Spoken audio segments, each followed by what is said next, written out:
Ganda rin ang dagat, di ba? Ganda lang, buhangin pa lang dito, talagang pulido eh. Mukha ako.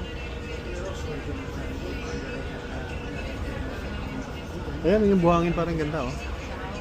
Dito parang mas maganda mag-swimming dito kaysa dun sa ano. Oo, oh, ayan, oh, idaanan ko. Ayun, ito maganda mag-swimming, pre. Siguro kung magsabi ka sa taxi driver, saan magandang i-swimming, diyan ka dadalhin.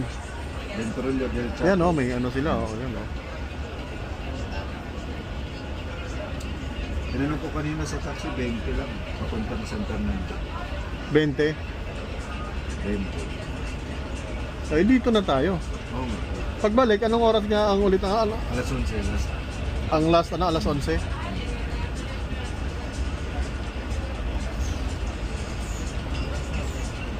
Walang problema kasi pag wala ng train, magta-taxi na lang tayo, di ba? Oo.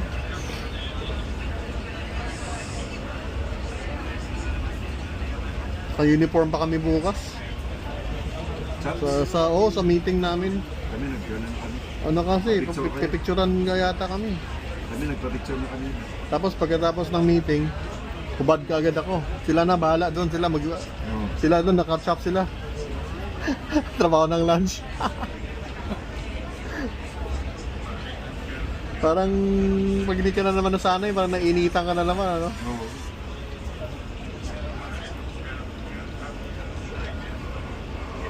Parang nakakalungkot ng mga trabaho na. No. Parang natatakot na ako. Parang, Balik sa allergy na naman. mga ganun-ganun na naman. Balik sa mga tanong allergy. Hindi, ano lang yun pare, parang, ano mo lang yun, sense mo lang yun, ano.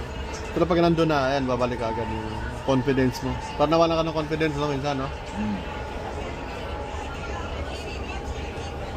Sabagay kami, hindi naman diyan kasi karne lang naman. Saka yung appetizer namin. Eh lang, 2 beses yata kayo mag-stress test. Oo, Eh. same space. Kami, 1 beses lang. Saka na karakter na naman. Gaucho na naman daw ako. Anong, ano mo? Gaucho. Yung nasa unahan ka? Yung tagaiwa. Ikutin ko lang naman yun. Iwa. Ikaw mag-iiwa. Pero mga 3 kami ata.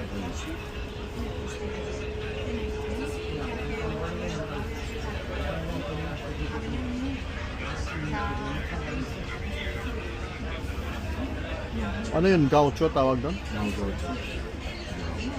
Cowboy na ano raw. Ayan, nakita ko yung uniform eh, parang cowboy.